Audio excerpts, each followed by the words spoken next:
সম্মান দেওয়ার মালিককে, অপমান করার মালিককে, ভালো মন্দর মালিককে, সমস্ত ক্ষমতার মালিককে। অনেকে কিন্তু বলতেছে যে এত বছর আগে, কত বছর, এত বছরের আগে, এত সময়ের আগে চেয়ারে বসে টিকার নামবো না। দ্বিতীয় বক্তা আমি আসার পরেও যদি চেয়ারে বসে থাকতো তাহলে এটা আদবি হতো না বেদবি হতো? কথা কন না কেন, আদবি না বেদবি? কারণ প্রধান বক্তা যখন আসবে তখন দ্বিতীয় বক্তার থাকা চলবে না। সব জায়গার এরকম যোগ্য মূল্য আছে, জোরে কোন কথা ঠিক কি না? সময় শেষ, জায়গা ছাড়ো, করে জায়গা ধরে রেখো না। হয়তো মনে করতে সময় নামাইতে, আল্লাহ যদি ইচ্ছা করে যে কোনো সময় নামতে হবে, জোরে কোন কথা ঠিক কি না? কারণ আল্লাহ কোরআনে বলেছেন তো ইজ্জুমান তাশা, পড়েন তো ইজ্জুমান তাশা ওয়া তুযিল্লু মান তাশা বিয়াদিকাল খায়র ইন্নাকা আলা কুল্লি শাইইন কাদির। সম্মান দেওয়ার মালিককে, অপমান করার মালিককে, ভালো মন্দর মালিককে, সমস্ত ক্ষমতার মালিককে। আর কতক ব্যক্তির জন্যে, সব ব্যক্তির জন্য না, এটা আল্লাহর কতকগুলো প্রিয় বান্দার জন্যে। অমিনাল্লাইলি ফাতাহাজ্জাত বিহি নাফিলাতাল লাক। রাতের এমন একটা অংশ আছে, এটা 12টার আগে না 12টার পরে, ওই সময় একটা নামাজ আছে, নাম হলো তাহাজ্জুদ। নাম কি? তাহাজ্জুদ। আল্লাহর নবী বললেন, খাদিজা, দুনিয়ার সবাই ঘুম পাড়ে অথচ আপনি কাঁদেন কেন? খাদিজা বলে, রাসূলুল্লাহ, আপনি না ঘুমালে আমি কোনোদিন ঘুমাই না। সুবহানাল্লাহ বলবেন না? মা খাদিজা বলতেছি, রাসূলুল্লাহ, আপনি না ঘুমালে আমি কোনোদিন ঘুমাই না। তো আল্লাহ রাসূল বললেন, কেন? বলে, দুনিয়াতে যত বিবাহ হয়েছে, দুনিয়াতে যত বিবাহ হয়েছে, মেয়েকে স্বামীর হাতে তুলে দিছে, বউকে স্বামীর হাতে তুলে দিছে। যখন বউকে কার হাতে তুলে দিছে? স্বামীর হাতে। কিন্তু শুধুমাত্র খাদিজার বিয়ে হওয়ার পরে খাদিজাকে কেউ নবীর হাতে তুলে দেয় নাই, বরং নবীর চাচা আবু তালেব নবীকে খাদিজার হাতে তুলে দিয়েছে। শিশুকালে মইরা গেছে মা, গর্ভে থাকতে মরছে পিতা, নবী চোখে দেখলেন না। কে করিবে লালন পালন, কে দিবে সান্ত্বনা, এই দুনিয়ার বড় এতিম নবী ছিলেন একজনা। আবু তালেব বলল, নবীর চাচা, মা, আজ থেকে আমার এতিম ভাতিজাকে তোমার হাতে তুলে দিলাম। সুবহানাল্লাহ বলেন। বউ তুলে দেয় স্বামীর হাতে, আর স্বামীকে তুলে দিয়েছে বউয়ের হাতে। সিধা না উল্টা?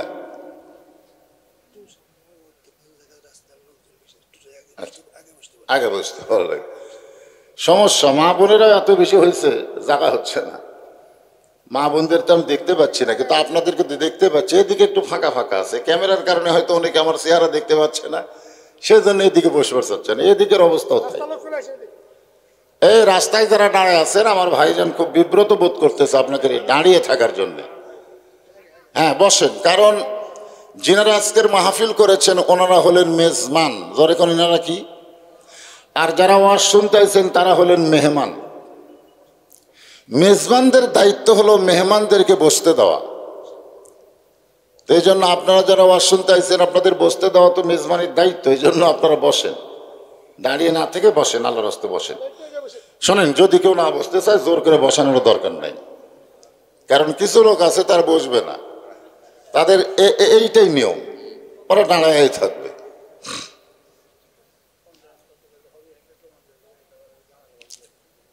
তো কি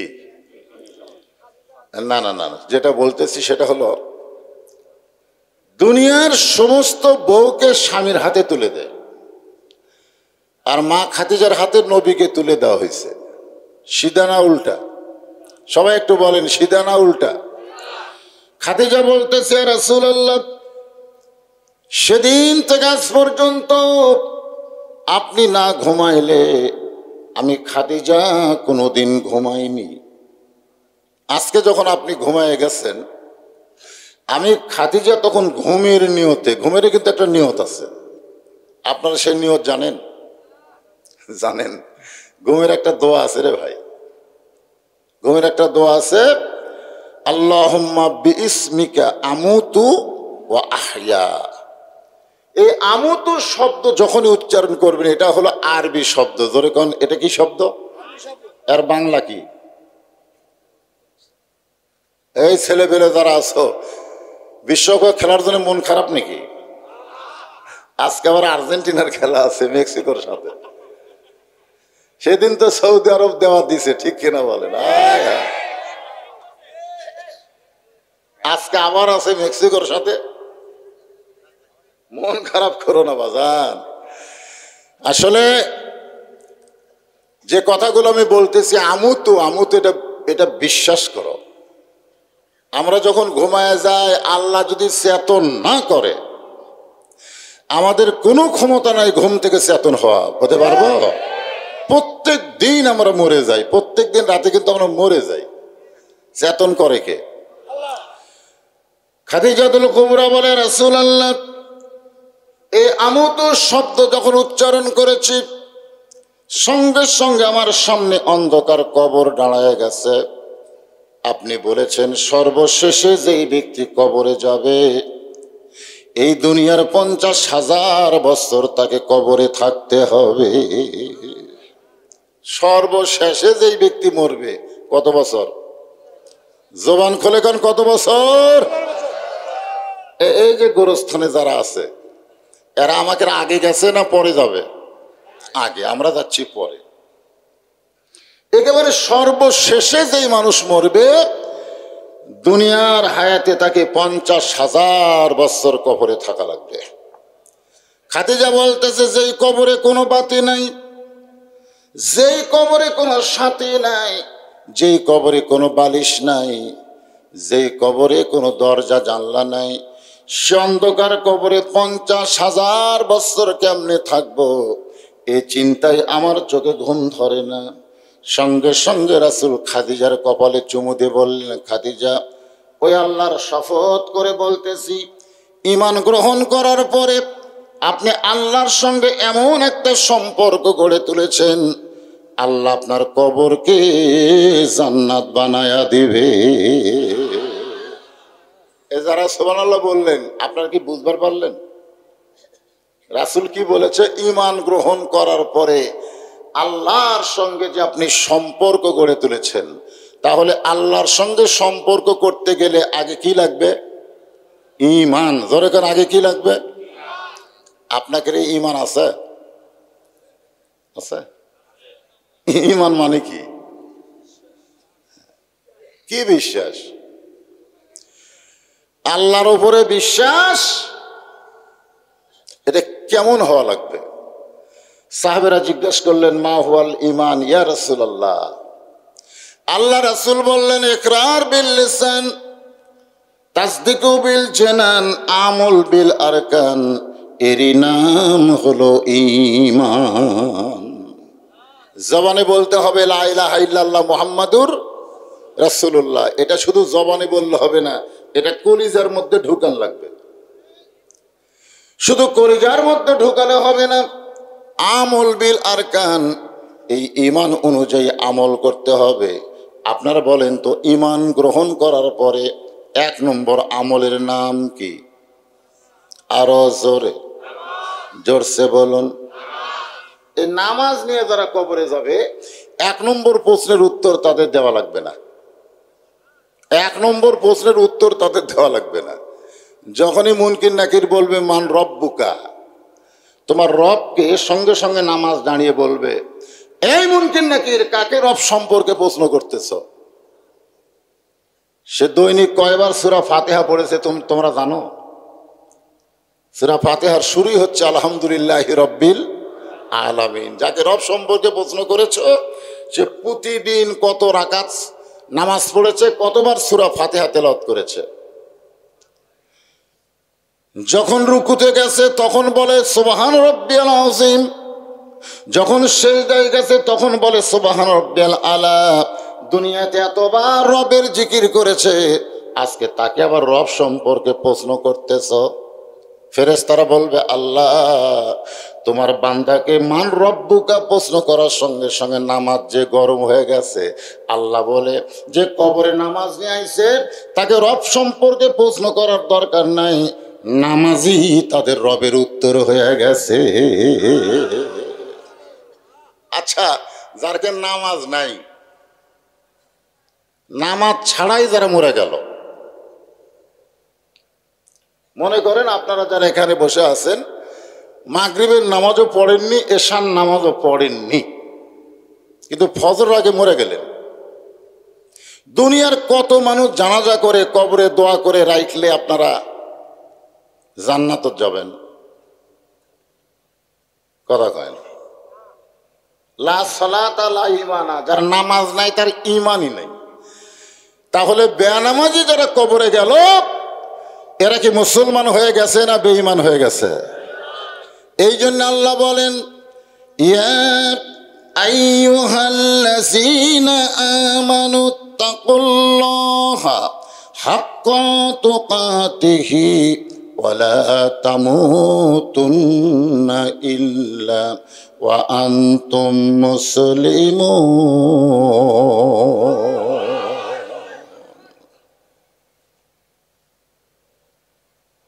আল্লাহ রাসূল বলতেছে খাদিজা ঈমান গ্রহণ করার পরে আপনি আল্লাহর সঙ্গে যে সম্পর্ক গড়ে তুলেছেন আল্লাহ আপনার কবর জান্নাত বানিয়ে দিবে। আচ্ছা, কবর যদি জান্নাত হয় তাহলে 50,000 বছর কেন 1 কোটি বছর হলেও সমস্যা আছে? কারণ কবর কি, জোরে কোন কবর কি? সৌদি আরবে 2টা গোরস্থান আছে, একটা হলো জান্নাতুল মাওয়া আর একটা হলো জান্নাতুল বাকি। সাহাবেরা জিজ্ঞাসা করলেন রাসূলুল্লাহ কবর কোনদিন জান্নাত হয়? রাসূল বললেন এই গোরস্থানের মধ্যে যারা থাকবে তাদের কবর পর্যন্ত জান্নাতের একটা সম্পর্ক থাকবে। জোরে খান সুবহানাল্লাহ। তা আপনাদের গোরস্থানে যারা আছে, সম্মিলিত গোরস্থান খুবই ভালো, পারিবারিক গোরস্থান খারাপ, কিন্তু সম্মিলিত গোরস্থান এটা কি সম্মিলিত না? এটা খুবই ভালো। মনে করেন, এটা আমি বোঝানোর জন্য বলতেছি যে আমি ওয়াজ করতে গিয়ে খুব গরম লাগতেছে, তখন এক ভাই সে একটা ফ্যান সেট করছে যে হুজুর যেন গরম না পায়, ফ্যানের বাতাসে হুজুর যেন ঠান্ডা হয়, এটা কিন্তু বুঝাচ্ছি। তো ওই লোকটা কিন্তু আমাকে বাতাস দেওয়ার জন্য ফ্যান সেট করছে। এখন বলেন তো আমার আশেপাশে যারা বসে আছে এরা কি বাতাস পাবে না? পাবে কি পাবে না? কিন্তু উদ্দেশ্য কি? এরা না আমি, আমারই উদ্দেশ্য করে বাতাস দেয়, কিন্তু আমার আশেপাশে যারা আছে সবাই বোনাস হিসাবে বাতাস পায়। সম্মিলিত গোরস্থানে কোনো ব্যক্তি যদি আল্লাহওয়ালার কবর হয়, ওই কবরের জন্য যখন আল্লাহ রহমতের বাতাস দেয় প্রত্যেকটা কবর সেই বাতাসের একটা অংশ পায়। সুবহানাল্লাহ। এজন্য সম্মিলিত গোরস্থান ভালো। এটা আল্লাহ রাসূলই করে গেছে, নাম হলো জান্নাতুল বাকি।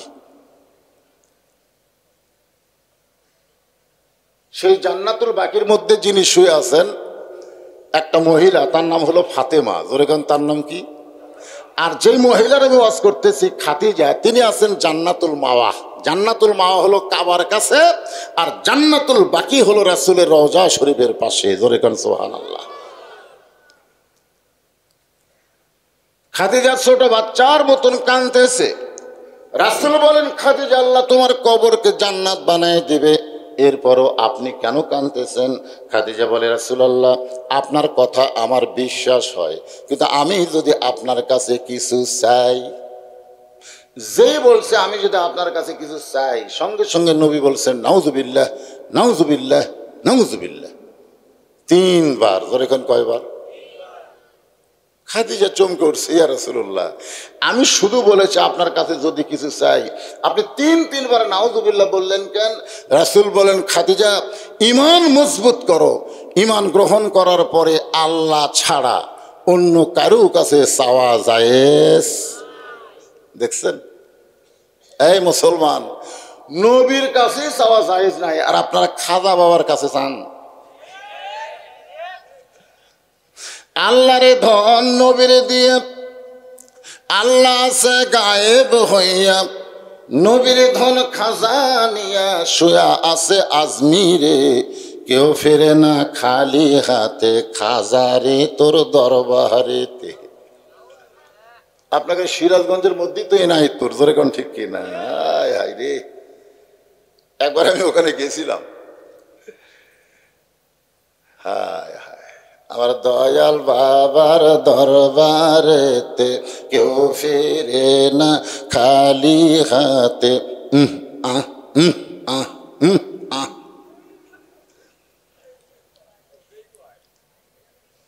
কি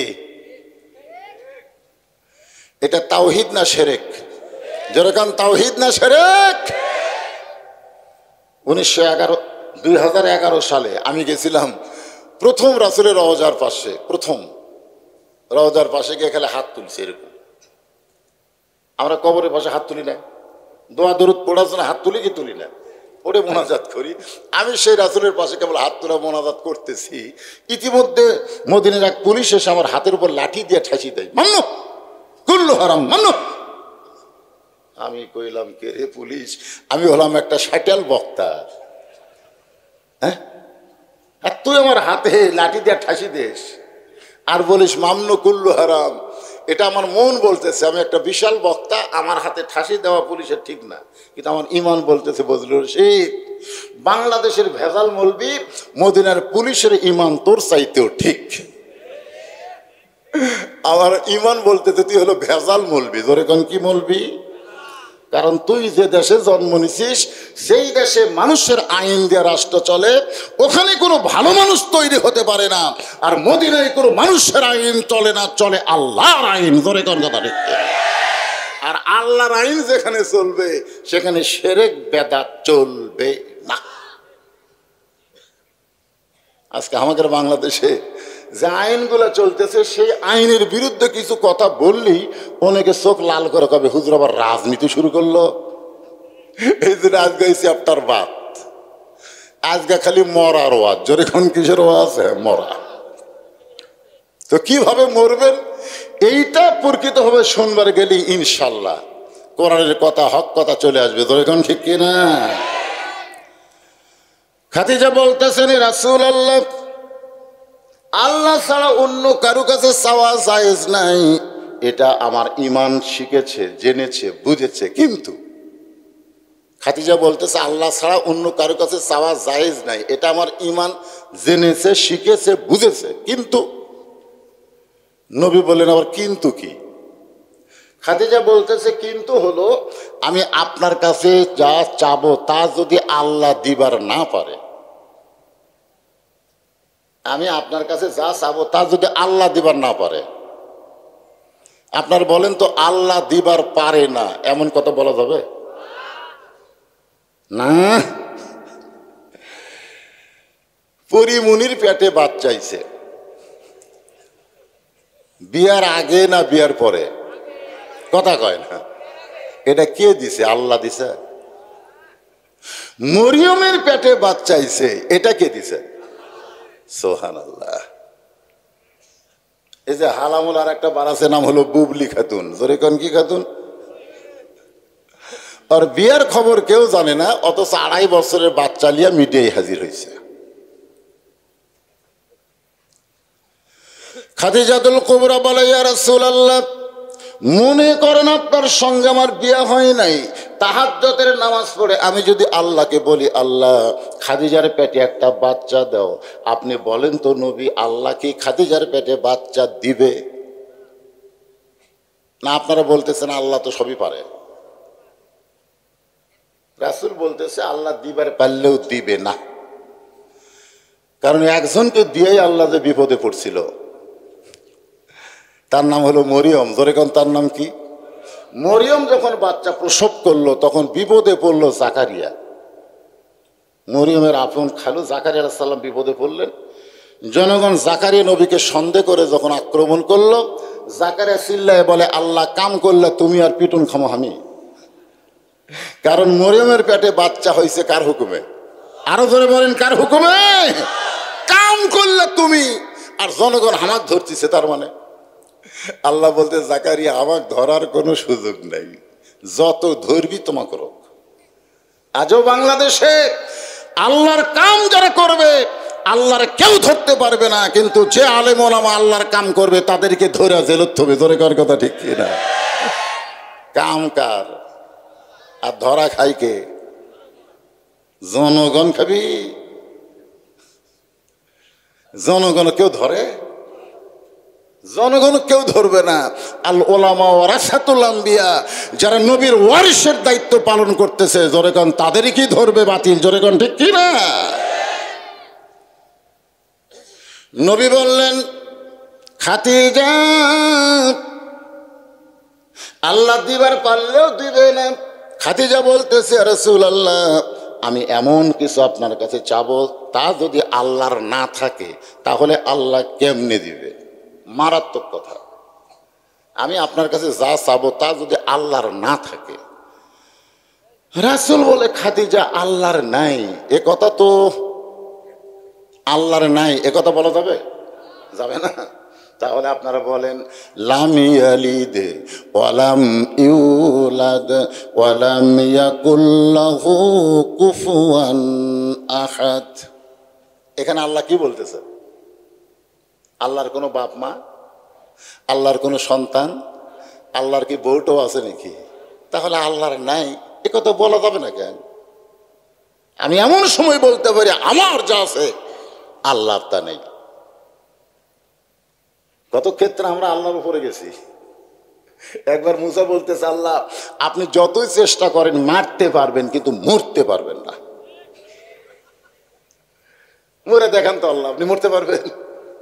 আল্লাহ কয় মুসা রে, মুসা করতেছে আল্লাহ যতই উপরে থাকেন কিন্তু আমার এমন একটা নিয়ামত আপনি দান করেছেন আমি মরে আপনাকে দেখাবার পারি, আমি মরে গেছি, কিন্তু আপনি কোনোদিন দেখাবার পারবেন না যে আপনি মরছেন। আমাদের মৃত্যু আছে না নাই? জোরেখান আছে না নাই? আল্লাহ বলে মুসা মৃত্যু তোমার কাছে কিরকম মনে হয়? মুসা বলতেছে আল্লাহ আপনার জন্য যদি মরতে পারি তাহলে তো আমার মরণ নয়। ওয়ালা তাকুলু লিমান ইয়াকতালু ফি সাবিলিল্লাহি আমওয়াতুন বাল আহইয়া ওয়ালাকিন লা তাশউরুন। নবী বললেন খাদিজা আপনি তাহলে কি চান? খাদিজা বলে হুজুর দুনিয়ার জীবনে কিছুই চাই নাই, আমি চাইলে আপনার কষ্ট হবে, কারণ আপনি খুব অভাবের মধ্যে ছিলেন, এই জন্য দুনিয়ার জীবনে কিছুই চাই নাই। কিন্তু আমি মরে যাওয়ার পর আমার তিনটা চাওয়া আপনাকে পুরা করা লাগবে। এক নম্বর চাওয়া হলো ওই গাড়ে হীরার ভিতরে 3 বছর সাধনা করে আপনার ওপর আল্লাহ তাআলা কোরআন শরীফ নাজিল করেছে।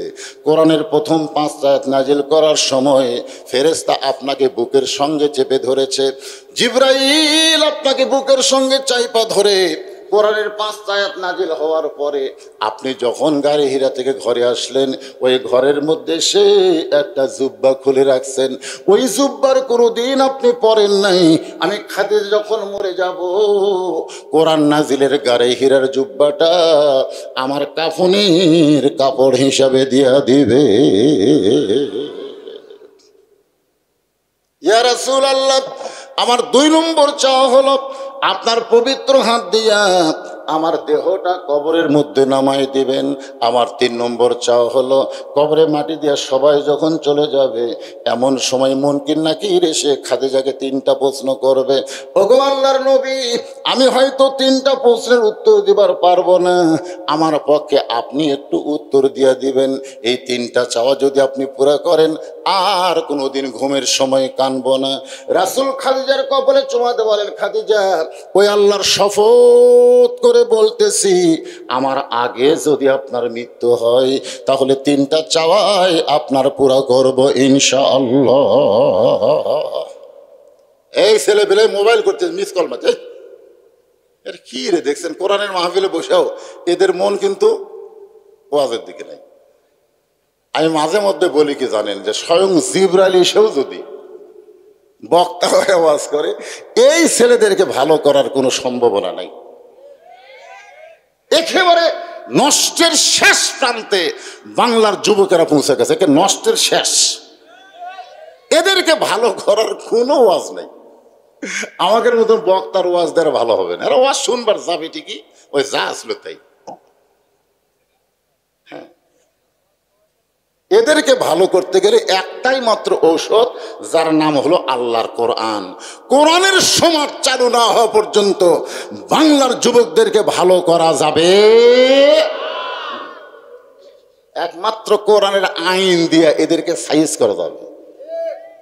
বর্তমান সরকারের আইন দিয়ে কিছু হবে না।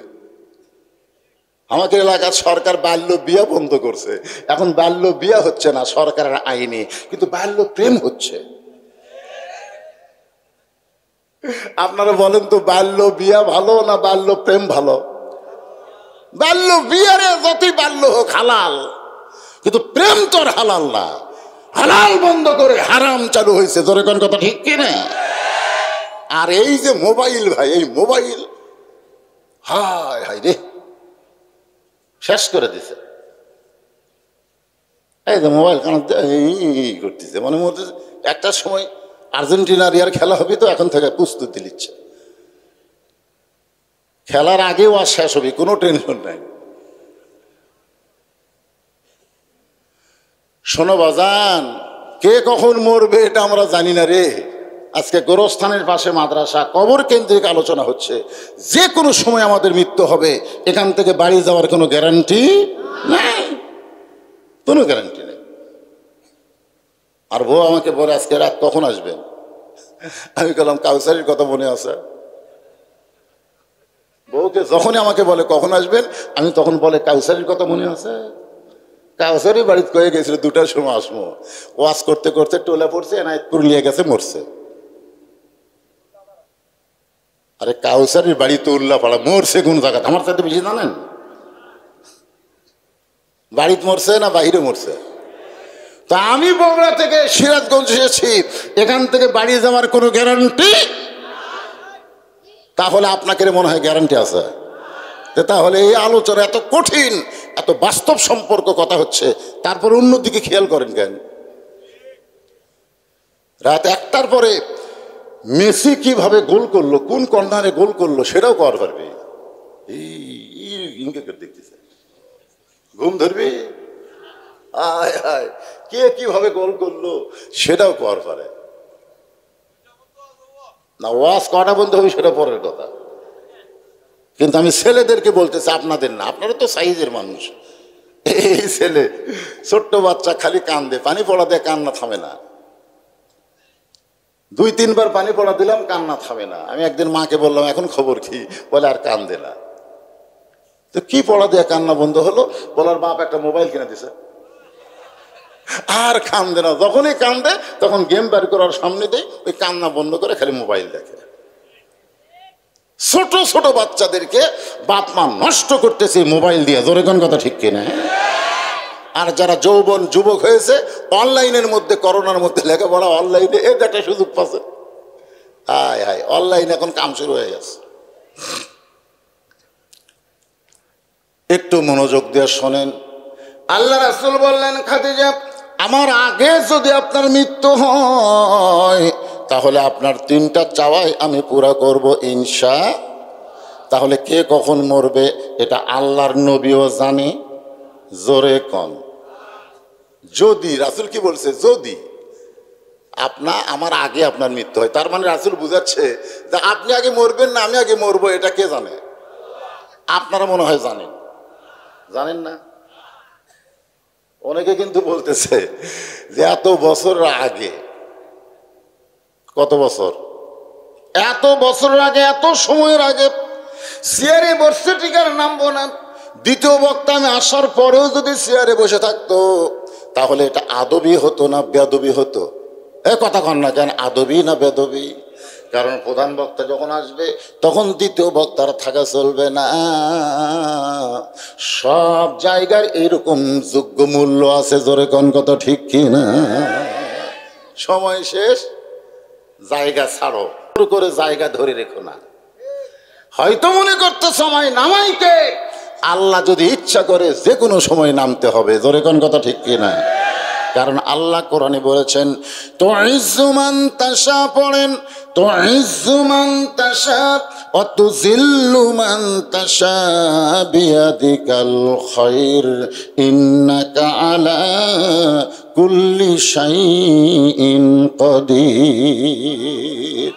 সম্মান দেওয়ার মালিককে, অপমান করার মালিককে, ভালো মন্দর মালিককে, সমস্ত ক্ষমতার মালিককে। মা খাদিজা দুনিয়া থেকে বিদায় নিলেন। দুনিয়া থেকে যখন বিদায় নিলেন, নবী তখন তাকায় দেখে খাদিজার পেট থেকে আল্লাহ 4টা মেয়ে দিছে। জোরে কোন কয়টা? আসলে 4টা মেয়ে না, ছেলেও হয়েছে, কিন্তু ছেলেগুলো অকালে চলে গেছে। মা দুনিয়া থেকে বিদায় নেওয়ার পরে 4টা মেয়ে কাঁদতেছে। নবী তাকায় দেখে 3টা মেয়ের কান্নার সাইজ ভিন্ন, আর একটা মেয়ের কান্নার সাইজ আলাদা। আপনারা বলেন তো, ভিন্ন আর আলাদা তফাৎ কি? একই না? রাসূল দেখতেছে 3টা মেয়ে কাঁদতেছে, কান্নার সাউন্ড আছে, সাউন্ড।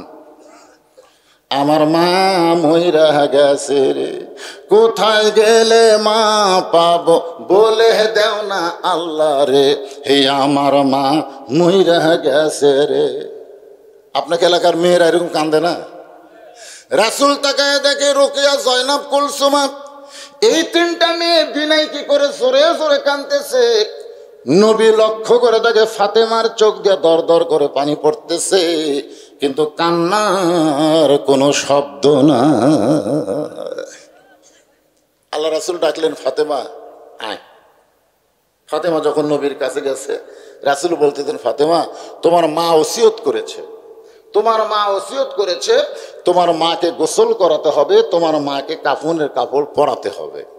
ফাতেমা বলতেছেন, বাবা আমার 3টা বোন, 4 বোন মিলে আমরা মাকে গোসল করাতে চাই, আমরা 4 বোন মিলে মাকে কাফনের কাপড় পরাতে চাই। রাসূল বললেন, না, তোমার মা ওসিয়ত করেছে তুমি শুধু একাই তোমার মাকে গোসল করাবা, তোমার মাকে কাফনের কাপড় পরাবা, অন্য কেউ সাথে থাকা চলবে না। এর নাম হলো ওসিয়ত। জোরে করে, এর নাম কি? আপনারা ওসিয়ত করবেন, আপনি মরে যাওয়ার আগে ওসিয়ত করবেন যে আমার কবর যেন কোনো বেনামাজি না খোঁড়ে। ওসিয়ত করে পারবেন? খালি মাথা ঝোঁকাচ্ছে, মাথা ঝোঁকাচ্ছে। আমার এলাকায় কেউ মরলে বুঝলেন, একটা বেনামাজি কবর খোঁড়া পারে না, একটা নামাজিও কবর খোঁড়া পারে না, সব কয়টা বেনামাজি। আসে বলছে, তো ভাই তোর বাপ মরছে, কবর খোঁড়বার যাচ্ছি, 2 প্যাকেট সিগারেট দে। কারণ সিগারেট ছাড়া তো কবর খোঁড়া যাবে না। আর সিগারেট টানে আর কোদাল মারে, সিগারেট টানে আর কোদাল মারে, দূর থেকে মনে হয় ওরা পুকুর খুঁড়তিছে, পুকুর। ওসিয়ত করবেন, কারণ দুনিয়ার একটা সাধারণ ঘর, যে ঘরে আপনার থাকার গ্যারান্টি নাই, সেই বাসা তৈরি করতে আপনি যদি ভালো মিস্ত্রি খোঁজেন, তাহলে যেই কবরে 50,000 বছর থাকা লাগবে, সেই কবর খোঁড়ার জন্য ভালো মিস্ত্রির দরকার আছে না নাই? দরকার আছে না নাই? ওসিয়ত করেছেন কোনোদিন? করবেন। এখনো যারা বাঁচে আছেন, এই গোরস্থানে যারা কবর খুঁড়বে, দরকার আমরা টাকা দিব, কিন্তু বেনামাজি যেন কোদাল ধরবার না পারে। কারণ বেনামাজি, মান তারাকা সালাতু মুতাম্মিদান ফাকাত কাফারা, ইচ্ছা করে একটা ওয়াক্ত নামাজ যারা বাদ দিল, তারা কাফের হয়ে গেল। জোরে কারণ তারা কি হলো? আমি যেই বলবো বেনামাজি, আপনারা বলবেন কাফের, বলতে পারবেন না? বেনামাজি আরো জোরে, জোরসে বলুন। আপনাদের গোরস্থানে যারা কবর খোঁড়ে, এরা কি? মিশাল আছে, মিশাল।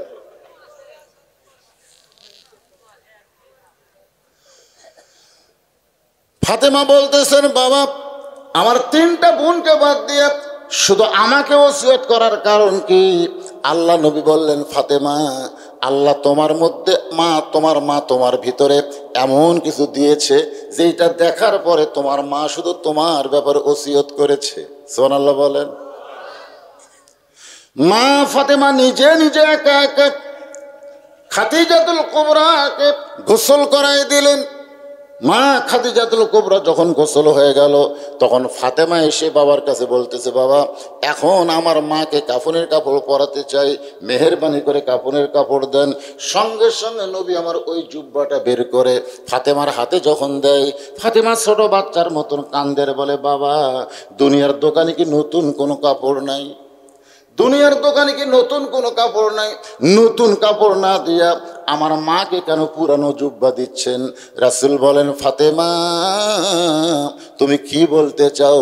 ফাতেমা বলতেছে, বাবা আমি জানি, সুবহানাল্লাহ কোন, আমি জানি আমার মা যখন আপনাকে বিয়ে করছে তখন আপনি একটা রাখাল ছিলেন। আমি এটাও জানি আমার মা যখন আপনার বউ হয়েছে তখন আমার মা গোটা মক্কার সবচাইতে ধনী মেয়ে ছিল। আজকে সেই ধনী মেয়েটা মরে গেল আর আপনি নতুন কোনো কাপড় না দিয়ে এই পুরাতন জুব্বা দিচ্ছেন। আল্লাহ রাসূল বললেন, ফাতেমা তুমি কি জানো? ফাতেমা বলতেছে, আমি জানি, কারণ আমার মা মাঝে মধ্যে আমাকে বলতো, ফাতেমা আমার বিয়ার খবর শুনবে। বারবার বলার কারণে আমি একদিন বললাম, মা তোমার বিয়ার খবর কি? খাদিজা বললেন, মা তুই কি জানিস? ফাতেমা বলতেছে, মা আপনার যখন বিয়া হয়েছিল তখন আমি কোথায় ছিলাম? খাদিজা বলতে, তোমার তো জন্মই হয়নি, তাহলে আমি জানবো কেমনে? ফাতেমা বুঝবার পারছে যে এই ঘটনার মধ্যে কিছু শিক্ষা আছে, ঠিক কিনা বলেন? যেরকম আল্লাহ তাআলা কোরআনে বললেন, আলাম তারা কাইফা ফাআলা রাব্বুকা বিআসহাবিল ফিল। ওগো নবী, আপনি কি কাবা ঘর ধ্বংস করা এই হস্তি বাহিনীকে দেখেছেন? যারা কাবা ঘর ধ্বংস করতে এসেছিল এই হস্তি বাহিনীকে আপনি দেখছেন? তো রাসূল বলতেছে, আল্লাহ যখন কাবা ঘর ধ্বংস করতে এসেছিল তখন আমি কোথায় ছিলাম? আল্লাহ বলতেছে, তখন তো আপনার জন্মই হয়নি। এখানে কি বলছে? আলাম তারা, আপনি কি দেখছেন? তো নবী কিন্তু আব্রাহা বাদশাহ যখন কাবা ঘর ধ্বংস করতে এসেছিল তার 5 বছর পরে জন্ম নিয়েছে। কয় বছর পরে? আর তাকে আল্লাহ বলতেছে, আপনি কি দেখছেন? আপনারা বলেন তো এই কথার মধ্যে গুরুত্ব আছে না নাই? হ্যাঁ। ফাতেমা বললেন, মা আমার বাবা যখন রাখাল ছিল সেই রাখালের সঙ্গে মক্কার ধনবতী রমণীর বিয়েটা কেমনে হলো? খাদিজা বলতেছেন, ফাতেমা তাহলে শোনো, আমি একদিন বেলকনিতে বসে আছি, এমন সময় দুপুরবেলা দেখি আমার সব রাখালগুলো ঘরের মধ্যে আরাম করতেছে। আমার হাজার হাজার উট দুম্বা চড়ানো বাদ দিয়ে রাখালগুলো যখন ঘরের মধ্যে আরাম করে, রাখালের সর্দারকে ডাক দিয়ে বললাম, রে সর্দার, তোমাদের কি ভয় ডর নাই? আমার হাজার হাজার উট দুম্বা চড়ানো বাদ দিয়ে তোমরা দুপুরবেলা ঘরে বিশ্রাম করো। রাখালের সর্দার বলে, মালকিন আপনি হয়তো জানেন না, আমরা ভাগ্য গুণে এমন একটা রাখাল পাইছি যে রাখাল চাকরিতে জয়েন করার পরে আপনার হাজার হাজার উট দুম্বা ভদ্র হয়ে গেছে। খাদিজা দাঁড়াচ্ছে, বসে আছিল, দাঁড়িয়ে গেছে। কি কও? একটা রাখাল। রাখালের সর্দার বলতেছে, মালকিন আপনি জানেন না, ওই যে রাখাল আমরা পাইছি সে রাখাল যদি বলে উট খাও, উটেরা খাওয়া শুরু করে। রাখাল যদি বলে এই দুম্বা খাওয়া বন্ধ করো, সঙ্গে সঙ্গে খাওয়া বন্ধ হয়ে যায়। রাখাল যদি বলে চলো, উটের লাইনে উট, দুম্বার লাইনে দুম্বা, রাস্তা নাই। খাদিজা বলতেছে, এ গাঁজাখুরি গল্প। হ্যাঁ, একটা মানুষ রাখালের বাধ্য কোনোদিন জন্তু জানোয়ার হতে পারে না। রাখালের সর্দার বলে, বিশ্বাস যদি না হয় আপনি তদন্ত করেন, আপনি তদন্ত করে দেখেন তো রাখালের সর্দারের কথা ঠিক আছে কিনা। খাদিজা বলে, ফাতেমা 25 বছরের রাখালকে তদন্ত করতে গিয়ে দেখি সূর্যের তাপে পাথর পোড়া গন্ধ, বালু পোড়া গন্ধ, কিন্তু তোমার বাবা রাখালের মাথায় কে যেন ছাতা ধরেছে। আমি একটু কাছে গিয়ে তাকায় দেখি একখণ্ড মেঘ তোমার বাবার মাথার উপর ভাসতেছে। তোমার বাবা যেদিকে যায় মেঘটাও সেদিকে যায়। তোমার বাবা যখন বসে মেঘটা নিচের দিকে চলে আসে। আমি খাদিজা আশ্চর্য হয়ে গেলাম, এ রাখাল কি মানুষ নাকি? নিকটে গিয়ে একটু দেখতে চাই। তোমার বাবার মুখের দিকে লক্ষ্য করে দেখি 400 গ্রহ তারা, তারি নূরের ইশারা, নইলে যে অন্ধকারে ডুবিত এই ধরনী। সবাই বলেন, নবী মোর পরশমণি, নবী মোর সোনার খনি, নবী নাম ভাবে যে জন সেই তো দোজাহানের ধনী। কেরে যুবকের এই সাদা কালা গান ভালো, সাদা সাদা কালা কালা, বাদাম বাদাম কাঁচা বাদাম ভালো। আর যেটা বলতেছি তো এটার সাথে তোমরা বিড়বিড় করো না কেন? মনের ঘরে তালা দিয়া চাবি নিয়েছেন সাই, আমি অধম সাধ্য কি তার হুকুম ছাড়া বাইরে যাই, হুকুম ছাড়া বাইরে যাই। এ যুবকেরা বলো, আমার দুই কান্দে দুই মোহরি, লেখিতেছেন ডায়েরি, দলিল দেখে রাই দিবে, টাকা পয়সার নাই কারবার, আছেন আমার মুক্তার, আছেন আমার বারিস্টার, শেষ বিচারের হাইকোর্টেতে তিনি আমায় জামিনদার, আমি পাপী রাসূল জামিনদার। আল্লাহ যখন আমাদেরকে বিচার শুরু করবেন, সেদিন আমাদের নবী উকিল হয়ে বারিস্টার হয়ে আমাদেরকে সুপারিশ করে জান্নাতে নিয়ে যাবেন। আর সেই নবীর গান গাইতে তোমাকে জবান খোলে না। সবাই বলেন, নবী মোর পরশমণি, নবী মোর সোনার খনি, নবী নাম ভাবে যেজন সেই তো দোজাহানের ধনী। খাদিজা বলে, ফাতেমা 25 বছর রাখাল তোমার বাবার চেহারা দেখে আমি আর 40 বছর বিধবা স্থির থাকতে পারলাম না, আমি এক দৌড়ে চলে আসলাম। আসার পরে দরজা বন্ধ করে দিলাম। আমার দাসী বলে, মালকিন রাখাল তদন্ত করতে গেলেন, রিপোর্ট কি? আমি বললাম, রিপোর্ট হলো রাখালের চাকরি ক্যান্সেল করে দিলাম। দাসী মূর্খ, বুঝতে পারে নাই। আবু তালেবের কাছে গিয়ে বলতেছে, ও মুরব্বী, তোমার ভাস্তাকে কেমন রাখালি শিখাইলা? খাদিজা কিন্তু রাখালের চাকরি ক্যান্সেল করে দিছে। আবু তালেব বলতেছে, আমার ভাস্তার কি দোষ যার কারণে চাকরি ক্যান্সেল? রিপোর্ট তলব করার জন্য আবু তালেব খাদিজার দরজায়। খাদিজা বলে, চাচা চাকরি ক্যান্সেল করার কারণ হলো আর রাখালি করা লাগবে না। আবু তালেব বলে, মা আমার ভাতিজা রাখালি না করলে খাবে কি, থাকবে কোথায়? খাদিজা বলতেছে, আজ থেকে রাখালকে আমার স্বামী হিসাবে কবুল করে নিলাম। ফাতেমা কান্দার বলে, বাবা মক্কার সবচাইতে ধনী মেয়েটা আমার মা আপনাকে স্বামী বলে স্বীকার করলো, আজকে সেই মা মারা গেছে, কাপড়ের দোকানে কি নতুন কোনো কাপড় নাই? এই পুরাতন জুব্বা দেওয়ার কারণ কি? রাসূল বলে, ফাতেমা এই জুব্বা আমি তোমার মাকে দেইনি মা, তোমার মা এই জুব্বা আমার কাছে চেয়েছে। ফাতেমা বলে, বাবা এই জুব্বার মধ্যে এমন বিশেষত্ব কি আছে?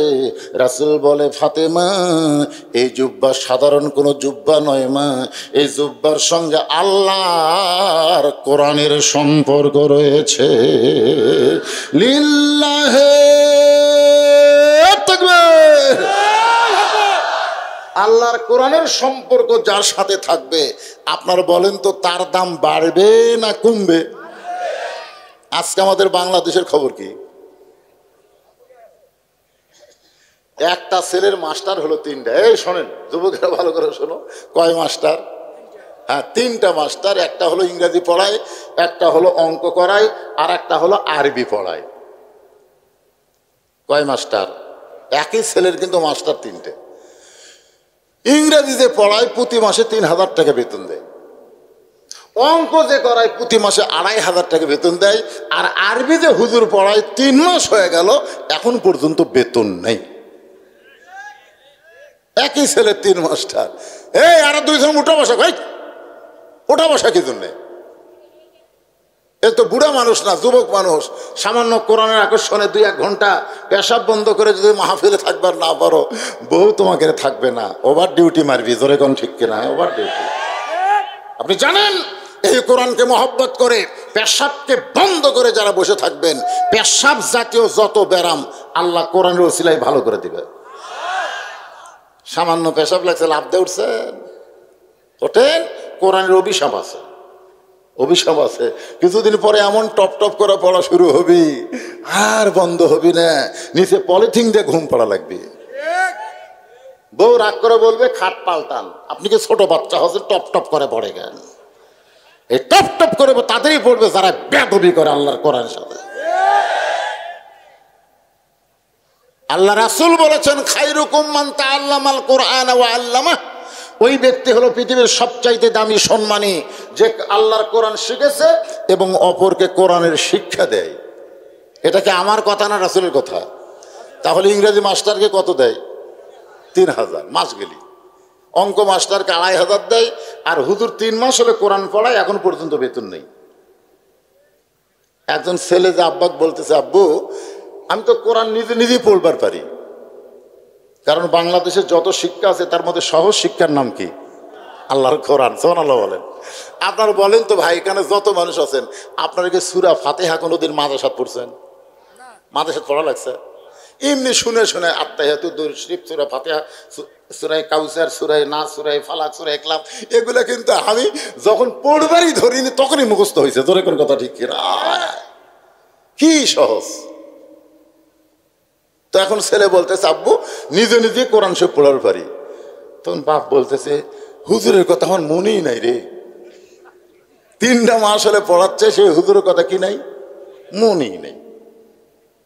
তখন ছেলের মা বলতেছে, হুজুরকে যেন ঠকায়ও না, যাও হুজুরকে বিদায় করো।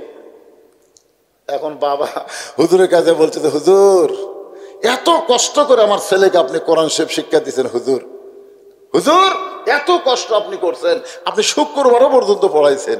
ইংরেজি অঙ্কের মাস্টার শুক্রবার শনিবার পড়ায় না, আর আপনি শুক্র শনি সব দিনে পড়াইছেন। এত কষ্ট করছেন হুজুর, কিন্তু আমি শুনেছি আল্লাহর কোরআন শিক্ষা দিয়ে হাদিয়া নেওয়া জায়েজ নাই। ওই কি দেখিছে না শুনিছে? জোরে কোন শুনিছে না দেখিছে? শুনিছে। আমি শুনেছি হুজুর আল্লাহর কোরআন শিক্ষা দিয়ে হাদিয়া নেওয়া জায়েজ নাই। যেরকম হামাকের ব্যাপারে কেউ শুনছে ওয়াজ করে টাকা নেওয়া জায়েজ নাই, এরকম শোনেনি, দেখেনি, কিন্তু দেখেনি। যদি দেখতো তাহলে এই কথা কোনোদিন বলতো না। বলতে হুজুর শুনেছি আল্লাহর কোরআন শিক্ষা দিয়ে হাদিয়া নেওয়া জায়েজ নাই। হুজুর কয়, ফতোয়া মারলি 3 মাস পরে কেন রে? আজকে আমার হাদিয়া পাওয়ার দিন, আর সেই দিন বলতেছে জায়েজ নাই।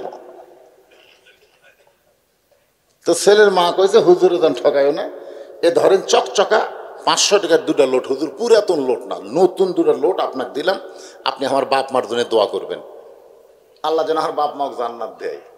এইটা হলো বাংলাদেশের কোরআন শিক্ষার অবস্থা। জোরে কোন কথা ঠিক? একদম বাগডম ঘোড়াডম সাজে, ঢাক ঢোলক ঝাঁঝর বাজে, এই মিথ্যা শিক্ষা যারা দিচ্ছে মাস গেলে 50,000 টাকা বেতন পায়। জালিকাল কিতাবুল লা রাইবা ফিহি হুদাল লিল মুত্তাকিন, এই সত্য শিক্ষা যারা দেয় তাদের 2-4 মাস পর্যন্ত বেতন বন্ধ আছে। জোরে কোন ঠিক কিনা? রে আল্লাহ নবী বললেন, খাদিজা এই জুব্বা সাধারণ কোনো জুব্বা নয়, ও ফাতেমা এই জুব্বা সাধারণ কোনো জুব্বা নয়, এই জুব্বার সঙ্গে আল্লাহর কোরআনের সম্পর্ক রয়েছে। এখন আপনাদের কাছে আমি জানতে চাই, কোরআনের সম্পর্ক যার সঙ্গে থাকে তার দাম কম না বেশি? মনে করেন একই গাছের তক্তা দিয়ে 3টা জিনিস বানাইছে, একটা হলো খাট, একটা হলো সোফা, আর একটা হলো রেহাল। একই গাছের কাঠ দিয়ে কয় জিনিস বানাইছে? একটা হলো খাট, সোফা, রেহাল। আপনার বলেন তো 3টার মধ্যে দাম বেশি কার? দেখছেন পিছন দিক থেকে আমার ভাই এত ধরে কইছে রেহাল। এখন যদি আপনাদের বলি, ভাই এই রেহালটা নিয়ে খাটটা দেন তো, না আপনারা কিন্তু বলছেন রেহাল, কিন্তু এখনই যদি বলি ভাই এই রেহালটা নিয়ে সোফাটা দেন তো, তখন কি বলবেন? না হুজুর দেওয়া যাবে না। কেন দেওয়া যাবে না? আপনি কইলেন দাম বেশি, আর এখনো দেওয়া যাবে না। তার মানে লিমা তাকুলু মা লা তাফআলুন। আল্লাহ বলেছেন মুখের কথার সাথে আমলের যদি মিল না থাকে ও মুসলমান না, ও হলো জাহান্নামের তলদেশে ঢোকার মুনাফিক। জোরে কোন ঠিক কিনা? এখন আমার সামনে যারা বসে আছেন, আমরা মুসলমান না মুনাফিক? আরো জোরে কারা কারা মুসলমান? আল্লাহকে 2টা হাত দেখান। লিল্লাহি তাকবীর, হাত নামান। আর কারা কারা মুনাফিক তারা 2টা হাত তোলেন। একজনও নাই। এখন মুনাফিক চেনা যাবে, আপনারা কিন্তু হাত না তুললেও চেনা যাবে। মাত্র 10টা মিনিট আমি আপনাদের কাছে কোরআন শরীফ বেচবো। এই সময় যারা উঠে যাবি এরাই। এখন আপনারা দেখেন কারা কারা ওঠে। যাওয়ার নিয়েতে যারাই উঠতে বুঝবেন এরাই মুনাফিক। যেরকম এরা কি কথা কন না কেন, এরা কি? এরাই মুনাফিক। আপনি কোরআন শরীফ কিনেন বা না কিনেন, কিন্তু ওটা চলবে না। কারণ মসজিদের দান বাক্স সবার সামনে দিয়ে যায় কি যায় না, কতক্ষণ যায় কি যায় না। এই উঠলো কে রে, উঠলো কে রে, একটা উঠেন না ভাই, একটাও খবরদার উঠবে না। শোনেন, দান বাক্স যায় না, যায় কি যায় না, যায়। দেখবেন কেউ দেখবেন পকেট থেকে টাকা বের করে, আমি দেখছি পকেট থেকে টাকা বের, আমরা ইমাম সাহেব তো সামনে থেকে চেকা ভাই টাকা বের করে দেখে যে 20 টাকা লোট, 50 টাকার লোট, 10 টাকার লোট। শয়তান বলতেছে দিবই যখন 10 টাকা দে, অথচ আল্লাহ বলতেছে লান তানালুল বিররা হাত্তা তুনফিকু মিম্মা তুহিব্বুন, দিবি যখন যেটারে মহব্বত করিস সেটা দে। 20 টাকা, 50 টাকা, 100 টাকা, তিনটার মধ্যে কোনটাকে বেশি মহব্বত করিস রে? 100, সেটা দে। কারণ দুনিয়ার ব্যাংকে টাকা থেকে মরে গেল, তোর বাচ্চা কাচ্চা খাবি, কবরত বাগুন লাগাবি, জোরে কোন কথা ঠিক না? আর আল্লাহ রাস্তায় যেটা দিলি এটা আল্লাহ তোর নামে জান্নাতে অ্যাকাউন্ট করবি। তা আমরা অনেক সময় দেখবেন কি করি, ওই পুরানা 10 টাকা দিই, যেটা চা খাবার যা চলেনি, পান খাবার যা লেয়নি, ওই পুরানা মেরে দিস। আর একজন বুঝলেন ওই আবার ওই কাঁচা টাকা, ধরে কোন কি টাকা, কাঁচা টাকা উপর থেকে ছাড়ে, শব্দ হলে আশেপাশে আবার দেখে যে শব্দ শুনলো কিনা।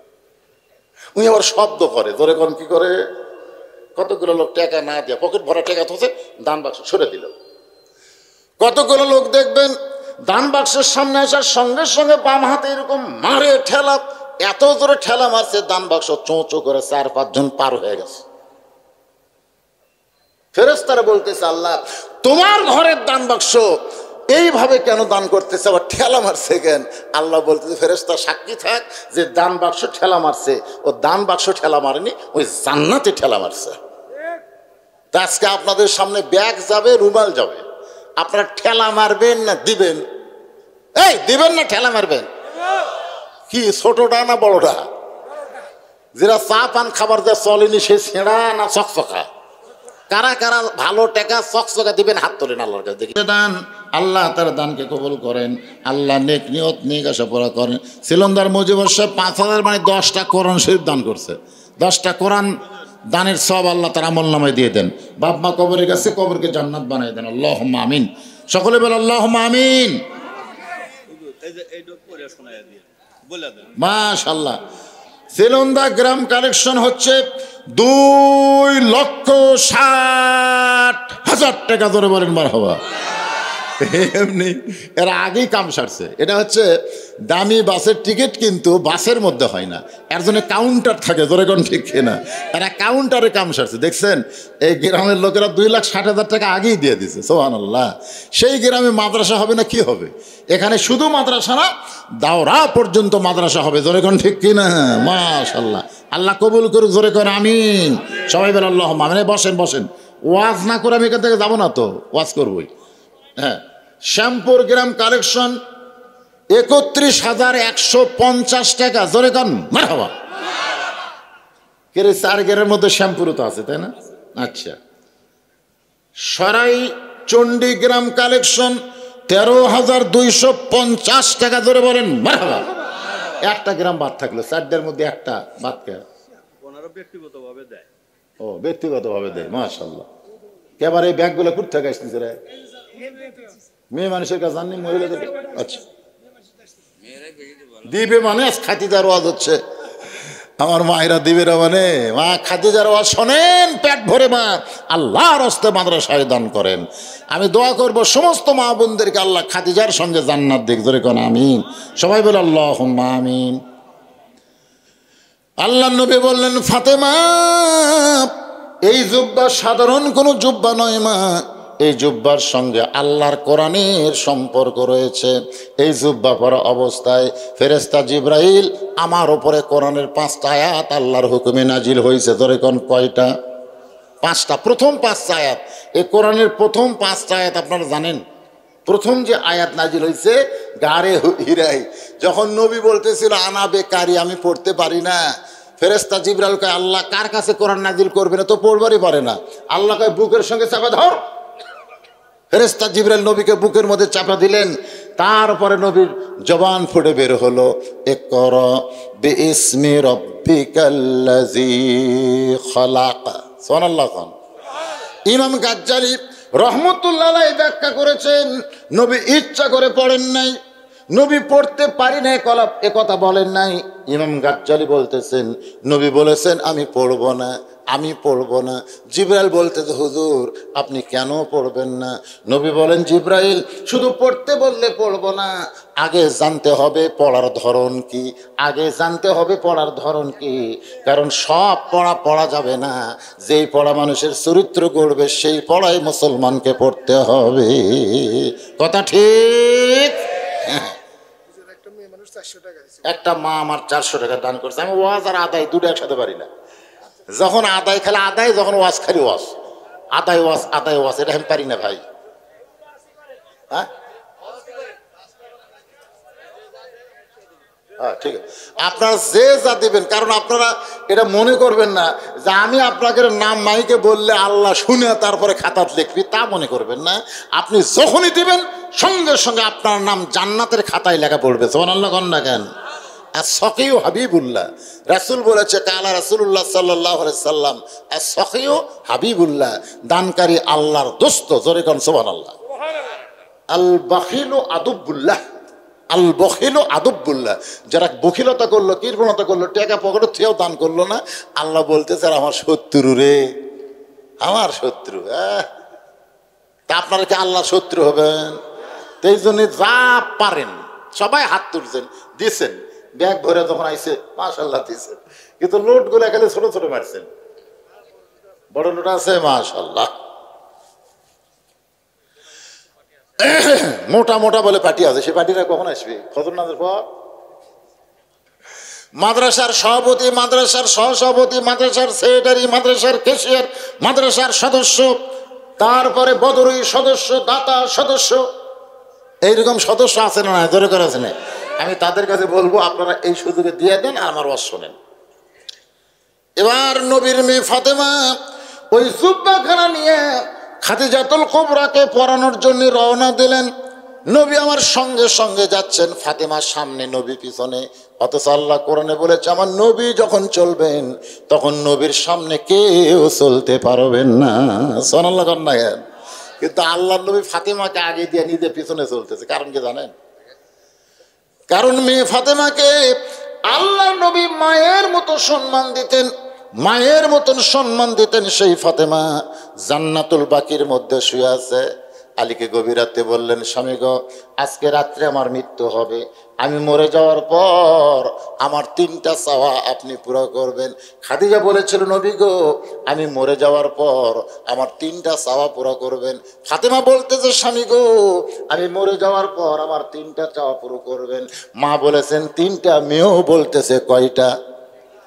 1 নম্বর চাওয়া হলো রাতের অন্ধকারে আমাকে কবর দিবেন।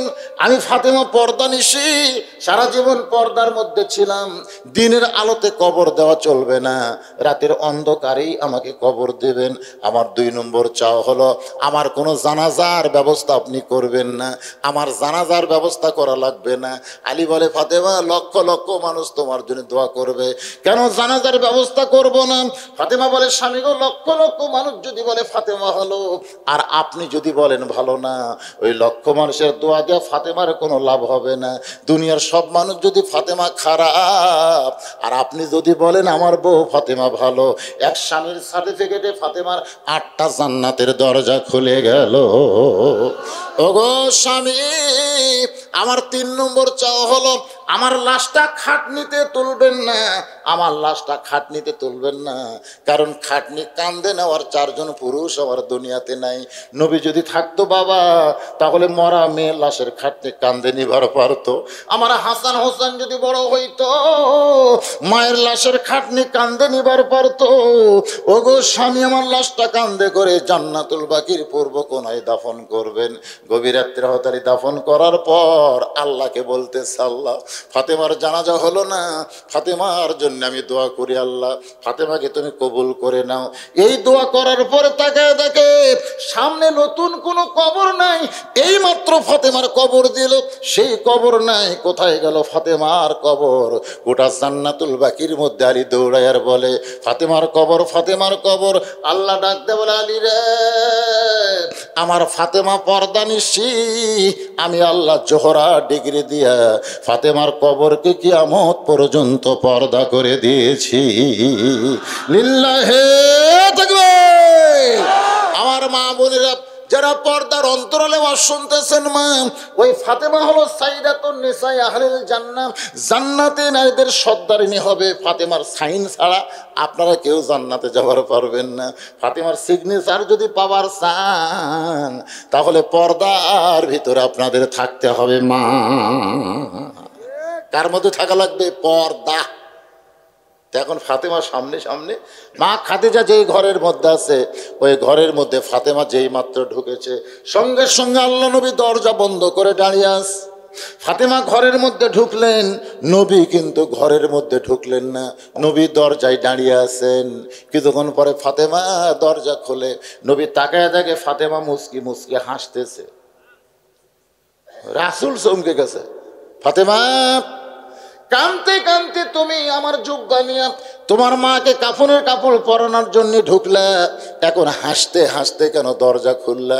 ফাতেমা বলতেছে, বাবা, কানতে কানতে কেন ঢুকলাম আপনি জানেন, হাসতে হাসতে কেন দরজা খুললাম আপনি জানেন। রাসূল বলে, ফাতেমা, তুমি কানতে কানতে ঢুকলে আমি জানি, কারণ একজন মেয়ে তার মাকে কাফনের কাপড় পরাবে, অবশ্যই কানবে, কিন্তু হাসতে হাসতে দরজা খুললে ফাতেমা, আমি রাসূল জানি না। সুবহানাল্লাহ কবেন না? এতে কতগুলা শালারা কয় রাসূল গায়েব জানে। গায়েব জানে?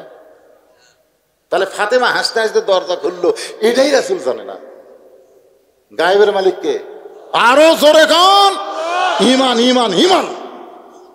গায়েবের মালিক হচ্ছে একমাত্র আল্লাহ। সেজন্য আমরা সকলে সূরা হাসরের শেষ 3 আয়াত পড়ি না? পড়েন না আপনারা? পড়েন একটা আয়াত এখন একটু পড়েন তো। হুয়াল্লাহুল্লাযী লা ইলাহা ইল্লাহু আলিমুল গায়বি ওয়াশ শাহাদাতি হুয়ার রহমানুর রহিম। আল্লাহু আকবার। গায়েবের মালিক কে? রাসূল বলতে, যে ফাতেমা, তুমি হাসতে হাসতে দরজা কেন খুললাম? আমি রাসূল জানি না। আমি জানতে চাই তোমার হাসতে হাসতে দরজা খোলার কারণ কি? রাসূল জানবার চাই কি কারণে ফাতেমা হাসতে হাসতে দরজা খুললো, এটা রাসূল জানবে। জোরে কোন, কে জানবে? তো রাসূল যদি জানতে চাই, আপনার রাসূলের উম্মত হয়ে জানবার চান না? কারা কারা জানবার চান হাত তোলেন তো দেখি। লিল্লাহি তাকবীর। এ যারা জানবার চান, 500 টাকা নাই, 500 টাকা নাই, একটা কোরআন শরীফ কিনেন তো, একটা কোরআন কিনেন, বাবক দেন, মা দেন। যে মা বাপ মা জীবিত থাকলে কত টাকা আপনাকে খরচ হতো, কত টাকা? আজকে সেই মা কবরের কাছে ফুরে গেছে, সেই বাপ মার কবরকে আল্লাহ জান্নাত বানাই দিবে, তাহলে 500 টাকা দেন। যে হুজুর একটা কোরআন শরীফ বাবদ এই এতিম মাদ্রাসায় একটা 500 টাকা লোড দিলাম হুজুর, আপনি দেওয়া মাত্র আল্লাহ আপনার বাবার কবরকে জান্নাত বানাই দেবে। সুবহানাল্লাহ, মাশাআল্লাহ। কে বলে বাপ মায়ের পাগলা নেই রে? কে বলে বাপ মা মরে গেছে, সন্তান ভুলে গেছে? কে বলে? দেখেন একসঙ্গে 4টে আল্লাহর পাগলাচ্ছে, দেখছেন? পাগলা কাক কয়? আল্লাহ। যারা বাপ মার কথা মনে করে এই গভীর রাত্রে নবীর মাদ্রাসায় কোরআন শরীফ বাবদ 500 টাকা দেয়, আল্লাহ তাদের বাপ মার কবরকে জান্নাত বানিয়ে দেন। জোরে কোন আল্লাহুম্মা আমিন। আরে বাবা মারা গেছে, বাবার জন্য দোয়া চাই। কোরআন, এরা কিন্তু কোরআন শরীফ বাবুর টাকা দিচ্ছেন, একটা কোরআন দান করতেছেন বাপ মার জন্য, একটা কোরআন শরীফ। আমি চাইছিলাম একটা দেন, একটা একসাথে হাত ভরে গেছে। দেখছেন কি পাগলা এলাকার লোক। সুবহানাল্লাহ, সুবহান। ওই দেখেন কিভাবে আসতিস। আল্লাহ আল্লাহ রে, তোমার এতিম মাদ্রাসায়, নবীর মা ঘর মাদ্রাসা, এতিম বাবা, আপনার টাকা পয়সা না দিলে মাদ্রাসা চলবে না বাজান। আজকে সরকার দায়িত্ব নিচ্ছে আকডম বাগডমের, আর আপনারা দায়িত্ব নেবেন জালিকাল কিতাবুল আরাইবা ফি। ঠিক আছে, 100 দিলেও চলবে, মাশাআল্লাহ। 500 নাই, 100 দিছে আল্লাহ। অল্পকেও বেশি বানাবার পারে কি পারে না? জোরে গান পারে কি পারে? তো তাও বাপ মার কথা মনে করে কবরকে জান্নাত বানার জন্য কত দূর থেকে আল্লাহর বান্দা এসেছে, মাশাআল্লাহ। আর একজন কোরআন শরীফ বাবদ 500 টাকা দান করেছে, আল্লাহ কবুল করেন। আরেকজন কোরআন বাবদ 500 টাকা দান করছে, আল্লাহ কবুল করেন। আরেকজন আল্লাহর কোরআন বাবদ 500 টাকা দান করছে, আল্লাহ কবুল করেন। দেখেন কিভাবে দৌড়ে আসলো। কেরে বাজানে কি নাম রে? তুই মেসির পক্ষে না নেইমারের পক্ষে? সব দুই ভাগ হয়ে গেছে, একটা মেসি একটা নেইমার। কালকে ব্রাজিল জেতার পরে আমার এলাকায় কি মিছিল হতো জানেন? মনে করতেছি আর বিশ্ব জয় করছে, অথচ অথচ নেইমার এই শালা করে চিনি না। এরা মিছিল করে নামই শোনেনি রে, বাংলাদেশ কি এটাই জানে না, অথচ ওর মিছিল করতেছে আমাকে দেশ হতো। আল্লাহ দেখেন যে একটা কিশোর ছেলে এখনো ঠিক মতো দাঁড়িয়ে মতো ওঠেনি, আল্লাহর কোরআন বাবদ 500 টাকা দান করে দিল। এদিকে টাকা ঠিক হয়ে গেছে। আল্লাহ আবার তোমার বান্দারা কোরআনের জন্যে 500 করে টাকা করতেছে দান। আল্লাহ দানকে কবুল করে জান্নাত ঘরের মালিক বানায় দেন। জোরে বলে আল্লাহুম্মা আমিন, জোরে বলে আল্লাহুম্মা আমিন। আল্লাহ রাসূল বলে, ফাতেমা কি কারণে হাসতে হাসতে দরজা খুললে মা? তুমি না বললে আমি জানবো কেমনে? ফাতেমা বলে, বাবা এতদিন আমি বিশ্বাস করেছিলাম আপনি বাইরেও জানেন ভিতরে জানেন, আপনি সব জানেন। রাসূল বললেন, মা ইয়ানতিকু আনিল হাওয়া ইন হুয়া ইল্লা ওয়াহয়ুন ইউহা। আল্লাহু আকবার। কি না ওয়াজতে তো চা খাই না, চা খাবো সেই দিন আমার সামনে বসা শ্রোতারা পাবে যেই দিন। আপনারা যতদিন পাবেন না আমারও টেজর চা খাওয়া হবে না। একলা একলা খাওয়া আমি পছন্দ করি না, সগলি মিলা খাওয়ার চাই। দরকার হলে আমরা 10 মিনিট চা বেরোতে দেবো, ধরে কোন কথা ঠিক কিনা? আমি কমিটিকে বলবো, ভাই একটা বার খিলে দেখেন ওয়াজের কি শান বরকত হয়। সবাই চা খাবি, 1 ঘন্টার জন্য শরীর আবার তাজা হবে, ধরে কোন কথা ঠিক কিনা? কিন্তু এরা খালি বক্তা খিলাবি, খালি বক্তা।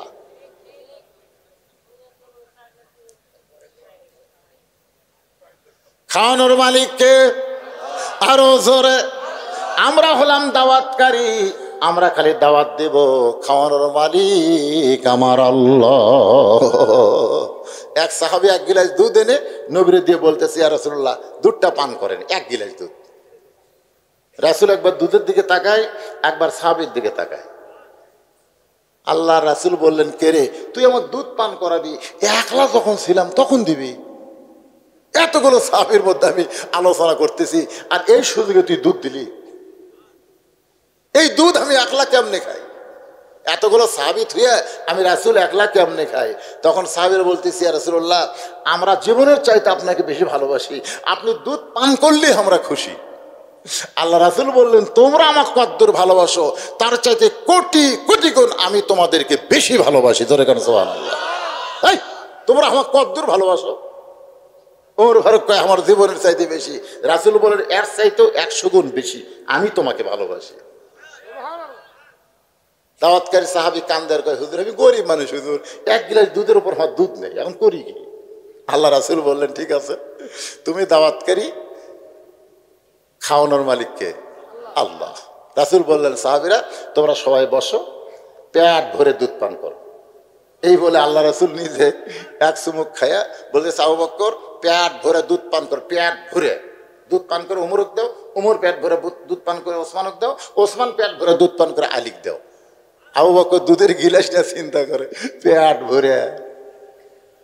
এইরকম 10 গিলাস দুধ খেলেও তো আমার পেট ভরবি না। রাসূল বললেন, পেট ভরে দুধ পান করো।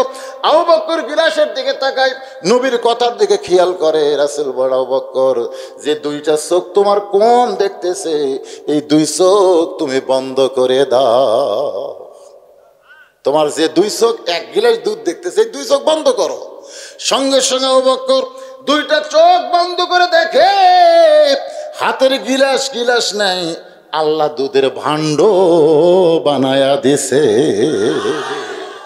চোখ বন্ধ করে ঢক ঢক ঢক ঢক করে দুধ পান করে, একটা শব্দ নাই, ঢক ঢক করে দুধ পান করে উমর গিলাস দিছে। উমর তাকা গিলাসের দিকে, আবু বকরের মুখের দিকে। কে রে ভাই, 1 নম্বর সাহাবী, সহজ সরল মানুষ, তুমি যে ঢক ঢক করে দুধ পান করলে, তো দুধ পান করার শব্দ শোনা গেল কিন্তু কমিনি তো। আবু বকর বলে, চোখ বন্ধ কর। চোখ বন্ধ কর। মানে বাল্লিগু আন্নি ওয়ালা আয়া, নবী যা কইছে আপনি সেইটা অপরের কাছে কি করেন, তাবলীগ করেন। তো আবু বকর বলছে চোখ বন্ধ কর। ওর ভাই চোখ বন্ধ করে দেখে দুধের গিলাস আল্লাহ দুধের বালতি বানায় দিয়েছে, জোরে গান সুবহানাল্লাহ। সমস্ত সাহাবীরা চোখ বন্ধ করে দুধ পান করে যখন নবীর হাতে দেয়, নবী গিলাসের দিকে তাকায় মুস্কি মুস্কি হাসে। দাওয়াতকারী সাহাবীর হাতে দিয়ে দিয়েছে, দাওয়াতকারী সাহাবী তাকায় দেখে যেমন দুধ তেমনি আছে। বলে ইয়া রাসূলুল্লাহ, আমি যতটুকু দুধ আপনাকে পান করতে দিলাম এখন পর্যন্ত তো তাই আছে। রাসূল বললেন, তুমি হলা দাওয়াতকারী, খাওয়ানোর মালিক হচ্ছে আল্লাহ। ওমা মিন দাব্বাতিন ফিল আরদি ইল্লা আলাল্লাহি রিজকুহা। বরকতের উপর দিয়ে 70 সাহাবী পার হচ্ছে, জোরে কর সুবহানাল্লাহ। দুধ দুধের জায়গায় আছে, 70 জন সাহাবী বরকত বরকত, জোরে কর কি বরকত দিয়ে পেট ভরছে। এই জন্যে আমরা কখনো মনে করব না যে বক্তাকে একলা চা খাবো, নিয়ত করি সবাইকে খাওয়াবো, আল্লাহ বরকতের উপর পাড়ি দিবি, জোরে কোন কথা ঠিক। আপনারা যখনই চা খাবেন 1 কাপ, তখন আপনার মন করবে 1 কাপ চা কিনে খাবার গেলে 10 টাকা, মাদ্রাসায় 20 টাকা দান করি। খালি যদি বলি ভাই যারা চা খাচ্ছেন বিলটা দেন, তো আপনি কি 10 টাকা দেবেন? দোকানের 10, এটি 30, কেউ 50, কেউ 100, তাহলে চায়ের বিল নিলি 40,000 টাকা হবে, ধরে কর কথা ঠিক না? এই জন্য আশেপাশে যদি আবার কোনো মাহফিল থাকে আপনারা চার ব্যবস্থা করবেন বালতি বালতি। মাশাআল্লাহ, একবার তো মহিলারা দিছে, তাই না? আবার দিছে। বাংলাদেশের প্রধানমন্ত্রীকে মরদ নামে দেখছেন? বাংলাদেশের প্রেসিডেন্টকে পুরুষ, পুরুষ আবার কয় প্রেসিডেন্ট মহিলা। আব্দুল হামিদ মহিলা প্রেসিডেন্ট রে, আমি প্রেসিডেন্টের কথা বলতেছি। রাষ্ট্রপতি, রাষ্ট্রপতি করলে বোঝেন, প্রেসিডেন্ট করলে বোঝেন না। মহিলা হচ্ছে প্রধানমন্ত্রী, ক্ষমতা বেশি কার, প্রেসিডেন্ট না প্রধানমন্ত্রী? প্রধানমন্ত্রী ক্ষমতা বেশি। তো আমাদের মা বোনেরা হলেন প্রধানমন্ত্রী আর আমরা হলাম প্রেসিডেন্ট। আমাকে পকেটের টাকা আছে কিন্তু দেওয়ার সাহস নাই। আর ওকে ওই যে আসিলত করে নিয়ে যাচ্ছে, 2-3 বার দিছে। বাবজি বলতেছে ওরা ফার্স্ট আছে, ও ফার্স্ট, সামনে আবার ওরাই প্রধানমন্ত্রী হবে, আমাকে খাওয়া নাই। আলহামদুলিল্লাহ। আল্লাহ রাসূল বলে, ফাতেমা কি কারণে হাসতে হাসতে দরজা খুললে? ফাতেমা বলতেছে, ইত্তাকু ফিরাসাতাল মুমিনিনা ফাইন্নাহু ইয়ানজুরু বিনুরিল্লাহ। সুবহানাল্লাহ। ওগো আল্লাহর নবী, আমার বাবা আমার মাকে যখন আপনার এই জুব্বা পরাবার গেছি, যখন দরজা বন্ধ করে আমার মাকে জুব্বা পরাবার যায়, এমন সময় ইয়ানজুরু বিনুরিল্লাহ, আমি নূরের চোখটা তাকায় দেখি আমার আল্লাহ তাআলা আমার মায়ের শরীরে জান্নাতের পোশাক পরায়া দিছে। সঙ্গে সঙ্গে নবী ছোট বাচ্চার মতন কাঁদতে কাঁদতে দরজার কাছে বসে পড়েছে। ফাতেমা বলে, বাবা আমার মায়ের শরীরে আল্লাহ জান্নাতের পোশাক দিয়েছে, এইটা শোনার পরে আপনি কেন কাঁদেন? রাসূল বলে, ফাতেমা এই কান্না দুনিয়ার সাধারণ কোনো কান্না নয় মা, এই কান্না হলো আমার আনন্দের কান্না।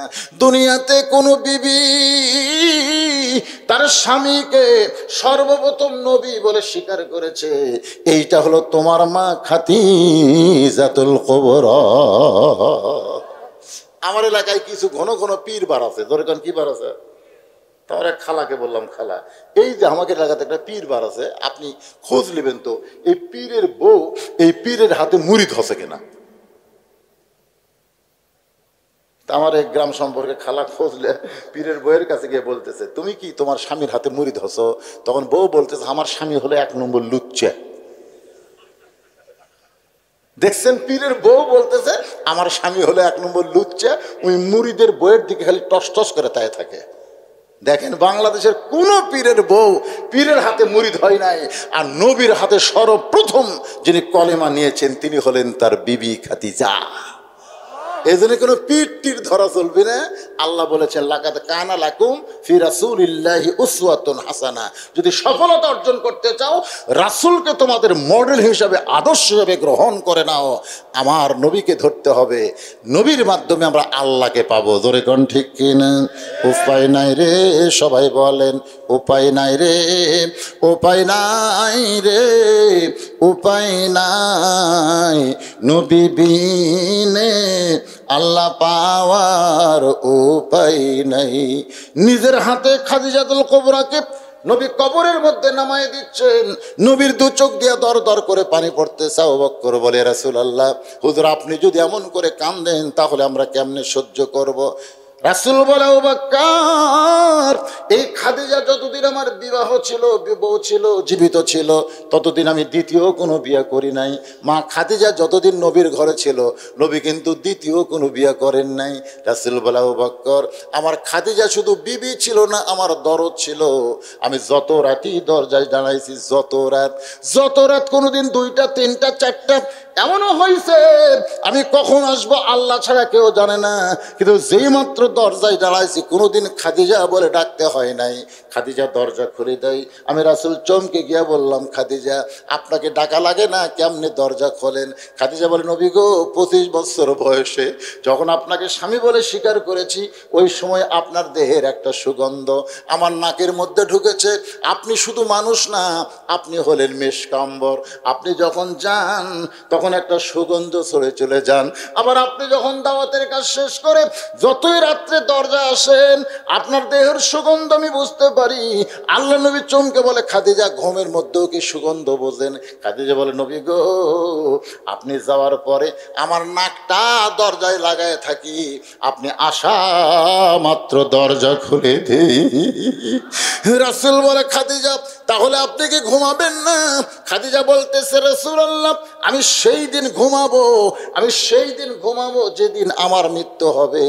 আর আমি জীবিত থাকা অবস্থায় আপনি না ঘুমান পর্যন্ত আমি ঘুমাবো না। রাসূল কান্দে, আবু বকর আজ থেকে দরজায় কে দাঁড়ায় থাকবে রে? আজ থেকে আমার জন্য কে দরজা খুলে দিবে? কাঁদতে কাঁদতে রাসূল খাদিজাকে কবরের মধ্যে শোয়া দিয়ে, কবরে যখন মাটি হয়ে গেল, সবাই যখন চলে যায়, এমন সময় আল্লাহর নবী খাদিজার কবর ছাড়েন না। আবু বকর বলে, রাসূলুল্লাহ সবাই চলে গেল, আপনি কি যাবেন না? আল্লাহ নবী বলে, আবু বকর আমি ততক্ষণ পর্যন্ত যাব না যতক্ষণ মুনকির নাকির খাদিজার কবরে না আসবে। কারণ খাদিজা বলেছে আমি উত্তর দিবার পারবো না, আমি খাদিজার পক্ষে একটু উত্তর দিবার চাই। ঘন্টার পর ঘন্টা চলে গেল, মুনকির নাকির যখন কবরে আসতেছে না, এক সময় নবী ডাকতে বলে, আল্লাহ আমার খাদিজার কবরে কি মুনকির নাকির পাঠাবেন না? আল্লাহ বলে, হাবিব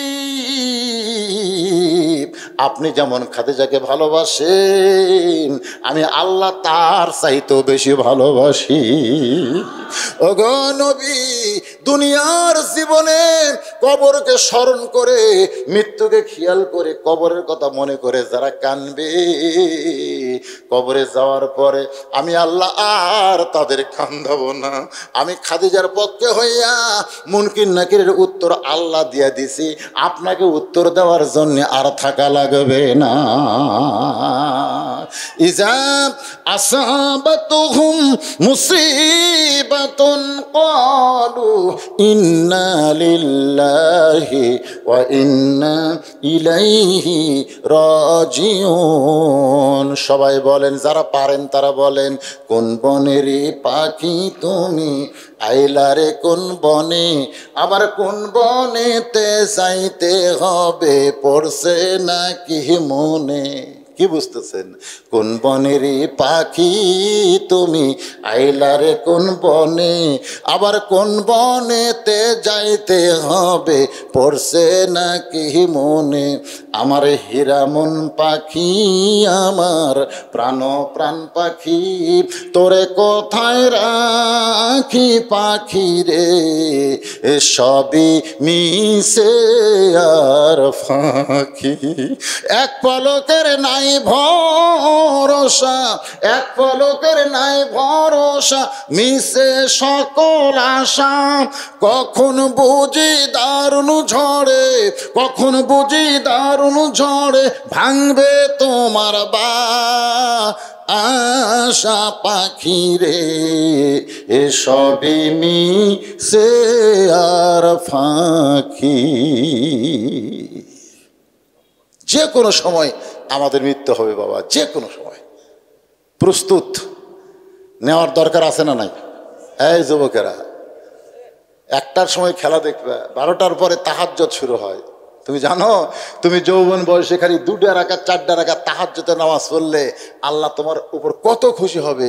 যে মেসি নেইমার তোমাকে চিনে না, তাকে খুশি করার জন্য তোমরা সারা রাত জেগে ফুটবল খেলা দেখো, আর আল্লাহ তোমাদের এত ভালোবাসে, সুবহানাল্লাহ, এত ভালোবাসে। যৌবন বয়সে গেলে 2টা ফোঁটা চোখের পানি বের করে দাও, আল্লাহ তোমার জীবন পাল্টে দিবে, ওমর ফারুকের সঙ্গে জান্নাত ঢুকে দিবে। আর রাসূল বলেছেন সাইদুস শাবাবি আহলে জান্নাহ হাসান হোসাইন রাদিয়াল্লাহু তাআলা আনহুমা, জান্নার যুবকদের সর্দার হবে মেসি নেইমার না হাসান হোসাইন? তাহলে কার জন্য? হাসান হোসেনের জন্য তো পতাকা একবারও টাঙ্গাননি। হাসান হোসেনের পতাকা হলো লা ইলাহা ইল্লাল্লাহ মুহাম্মাদুর রাসূলুল্লাহ। আমার এলাকার এক লোক যেদিন ব্রাজিল ঠকলো, বুঝলেন, আচ্ছা হুজুর, ব্রাজিল ঠকার পর আমি পতাকা পুড়িছি, জার্সি পুড়িছি, ওই পতাকাও পুড়িছি, আর গাঁৱত যে জার্সি আসলো আর্জেন্টিনা ঠকার পরে আমি কি করছি, পতাকাও পুড়ছি, জার্সিও পুড়ছি। আমি করলাম কেরে ভাই, আর্জেন্টিনা ঠকলো কার কাছে? তখন বলতে মানে ওর কাছে আর্জেন্টিনা একের পরিষ্কার, কিন্তু সৌদি আরব। আপনারা বলেন তো, ফেরেশতা ওর চাপাত কি করবি কোন তো কথা কন? যদি ফুলগুলো হয় অভিমানে ঝরে যায়, আমি মালা গেথে বলো কারে পরাবো, সে যে কেন এলো না কিছু ভালো লাগে না। আর্জেন্টিনা ব্রাজিলের সাপোর্টার কবরে আসো, তোমায় মজা দেখাবো। আর্জেন্টিনা ব্রাজিলের সাপোর্টার না হয়ে আল্লাহ রাসূলের সাপোর্টার হও। সুবহানাল্লাহ। হাসান হোসেনের সাপোর্টার হও। আল্লাহ আমাদের সমস্ত যুবকদেরকে কবুল করুক, আমাদের কবুল করুক, আজকের মাহফিলকে কবুল করুক, সকলের দান সদকা কবুল করুক, সকলে বলে আমিন। আমি অসুস্থ অবস্থায় যতটুকু আলোচনা করলাম আমার জন্য দোয়া করবেন। আজ কিছুক্ষণ আগে একদল এসে সেই রাগ, আমি কিন্তু 1 সপ্তাহ ওয়াজ বন্ধ করছি, আমার শরীরের গোটা শরীর ঘা হয়ে গেছে। আমি তখনই ওনাদের বলছি, ভাই আপনাকে সময় আছে, 1 ডিসেম্বর আমি মাহফিল করতে পারবো না, শরীর অবস্থা ভালো না, ডাক্তার নিষেধ করছে। হাই রে গরম রে। একজন আমাকে বলতেছে, হুজুর বেলকুচির মধ্যে ঢুকতে পারবেন না। আমি বললাম, পাগলা, বেলকুচির মধ্যে হয়তো ঢুকতে পারবো না, কিন্তু আল্লাহ জান্নাতে ঢুকাতে পারে। তোর এখন কথা ঠিক কিনা? তুমি কি বেলকুচির বাদশা আছো? আচ্ছা ঠিক আছে। মাদ্রাসার বাচ্চারা মনোজের পরে যখন যাবে, জনগণ 2-1 টাকা করে দান করতে পারে, এই জন্য তোমরা রুমাল নিয়ে দাঁড়িয়ে থাকবো বাবা। আল্লাহুম্মা আমিন। আল্লাহুম্মা আনতাস সালাম ওয়া মিনকাস সালাম, তাবারাকতা ইয়া যাল জালালি ওয়াল ইকরাম।